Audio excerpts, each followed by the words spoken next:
It's sort of more like what you see in an autocracy, Scott Dworkin, where essentially the regime says you are either with the regime or you are the enemy, and then the sort of autocrat goes after you. Donald Trump also, in addition to this, Politico reported this week, Scott, that Donald Trump is actually paying someone. He's got a staffer that the White House pays $89,000 a year to find and distribute positive stories from the mainstream media because he needs it emotionally. What do you make of that?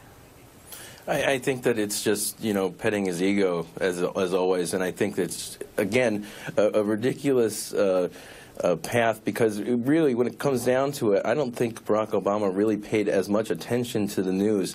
Why is he spending so much time in front of the TV obsessing over this? It's absolutely pathetic. What is he doing all day? He's sitting there watching TV, drinking his covfefe, and sitting back and you know, eating his chocolate cake. There's nothing else he's doing except for watching the news. And honestly, I think he's watching right now. Hi, Donald. But it's really ridiculous when it comes down to it. Like, what are you doing, man? Grow up. That's my message to him, is just grow up, man. Well, you got a job. You've triggered, you know, Scott, you know, we had this story this week that raised questions about whether Donald Trump is actually tweeting for himself.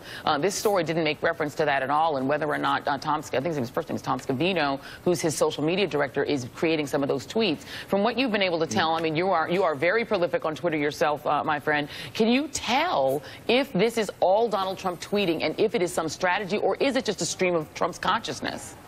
Well, you know, the one picture, I was picking on him on Twitter, and there was one picture, and he's sitting there on his phone, acting like he's tweeting using his pointer finger. And I just look at it, and I'm like, this guy's a fraud. There's absolutely nothing that's real. And if you think about it, he's not going to be the one who's uploading videos. He's not. He doesn't have a stream of consciousness where he can actually put down a thought and then keep it tight and within lines. I think people need to ask him questions like, what's a hashtag? How do you do this? Actually videotape him tweeting for 30 minutes, and then I'll believe it. But I really don't think, I think it's more tested than we think. I think that things are, there's intentional typos that are made.